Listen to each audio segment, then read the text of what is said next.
Hello दोस्तों, आप सभी को मेरा नमस्कार। दोस्तों, आज हम बात करने वाले हैं प्रस्तावना के बारे में, जिसे अंग्रेजी में हम प्रेम्बल कहते हैं। इसे उद्देशिका भी कहा जाता है। तो संविधान के जो प्रस्तावना है, जो प्रेम्बल है, आज इसके बारे में हम संपूर्ण जानकारी प्राप्त करेंगे।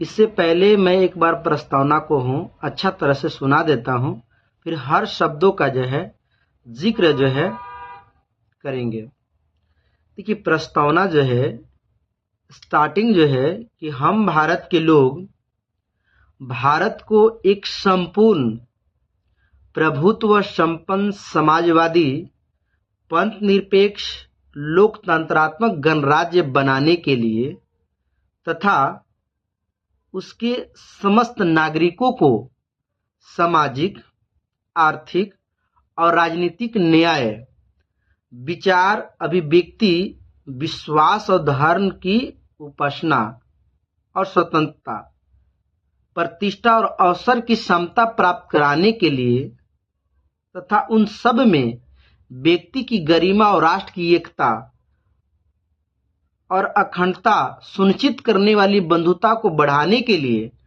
दृढ़ संकल्प होकर अपनी इस संविधान सभा में आज तारीख 26 नवंबर 1949 ईस्वी को इस संविधान को अंगीकृत, अधिनियमित और आत्मार्पित करते हैं। देखिए, प्रस्तावना 4 लाइन ऊपर और 4 लाइन नीचे, इसे हम पढ़ दिए, लेकिन प्रस्तावना में खजाना छुपा हुआ है। बहुत सारे चीजों का जिक्र किया गया है। प्रस्तावना को सिर्फ एक बार ही संशोधन किया गया है। देखिए, प्रस्तावना, सबसे पहले हम जानेंगे कि प्रस्तावना क्या होती है। देखिए, प्रस्तावना का मतलब होता है कि आप किसी भी चीजों को, जब उसकी परिचय को जानते हैं कि शुरुआत में उसका परिचय क्या है। जैसे किताब जब होता है तो उसका जो पहला पेज होता है उसमें इंट्रोडक्शन यानी परिचय दिया हुआ रहता है, और किताब में होता है कि क्या है, उसमें उसका उद्देश्य क्या है। ठीक उसी प्रकार जस्ट लाइक भारतीय संविधान में जो प्रस्तावना है उसका उद्देश्य क्या है, यानी यह बताती है कि उसका उद्देश्य क्या है, उसका लक्ष्य क्या है, उसकी सोच क्या है, उसकी विचार क्या है, इस पर आधारित है। तो प्रस्तावना यह एक परिचय को बताता है कि हमारा देश क्या है, उसका उद्देश्य क्या है, क्या कार्य करता है। देखिए, उद्देशिका भी इसे कहा जाता है। उद्देशिका इसलिए कहा जाता है कि संविधान में प्रस्तावना की उत्पत्ति हमारे प्रथम भारत के प्रधानमंत्री पंडित जवाहरलाल नेहरू जी ने 13 दिसंबर 1946 ईस्वी को प्रस्तावना प्रस्ताव रखे हुए थे। इन्हीं के कारण से यह प्रस्तावना के उद्देशिका भी हम कहते हैं।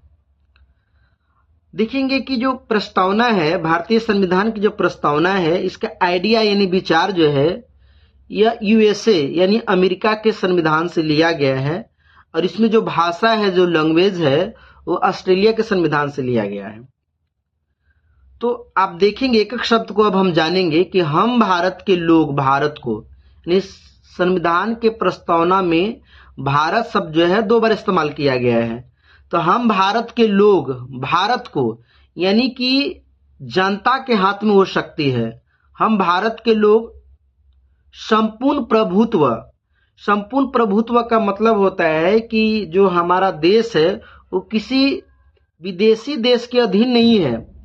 ये संपूर्ण अपना कानून बना सकता है। संपूर्ण प्रभुत्व संपन्न का मतलब ये हुआ कंप्लीट। संपूर्ण प्रभुत्व संपन्न समाजवादी, यानी समाज में किसी प्रकार का भेदभाव नहीं किया जाएगा। समाजवादी पंथ निरपेक्ष 29.8 प्रतिशत हमारे इंडिया में हिंदू हैं, फिर भी हमारा देश हिंदू राष्ट्र देश नहीं कहलाता है।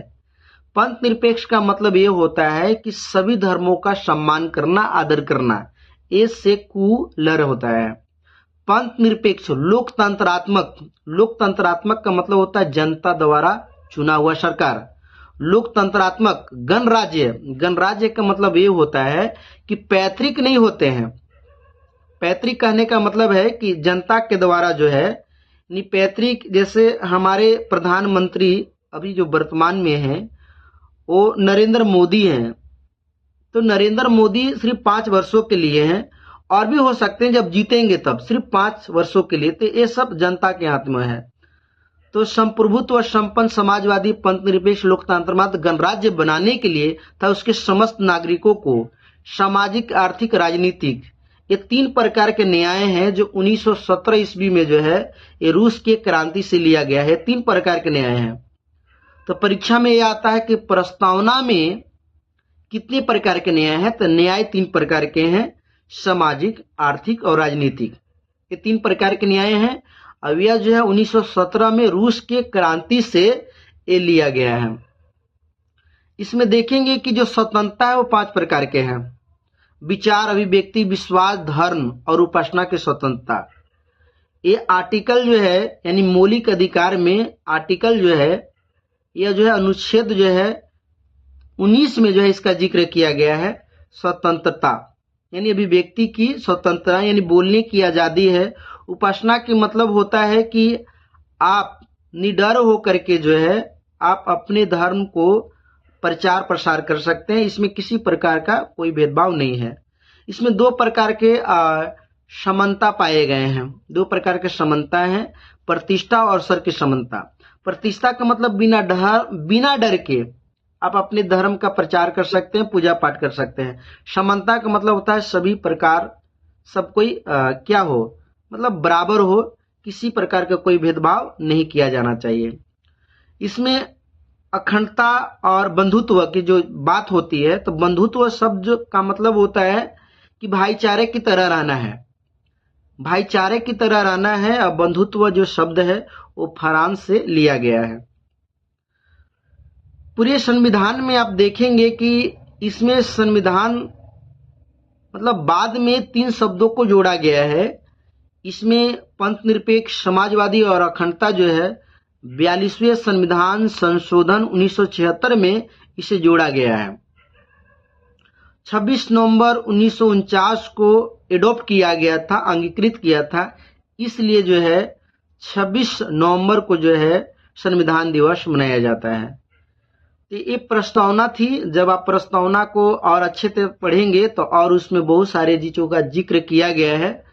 तो प्रस्तावना को हम आत्मा भी कहते हैं, संविधान का आत्मा है। ऐसे आर्टिकल यानी 32 को संविधान का आत्मा कहा जाता है। इसकी रक्षा जो हाई कोर्ट और सुप्रीम कोर्ट करता है।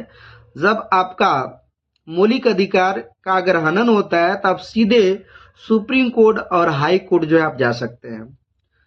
तो प्रस्तावना अगर आपको समझ में आई है तो मैं आपसे गुजारिश करूंगा कि लाइक कीजिए, कमेंट कीजिए, सब्सक्राइब कीजिए और लोगों के पास शेयर भी कीजिए। तब तक के लिए अपना ख्याल रखिए और हमेशा जीवन में मुस्कुराते रहिए। धन्यवाद।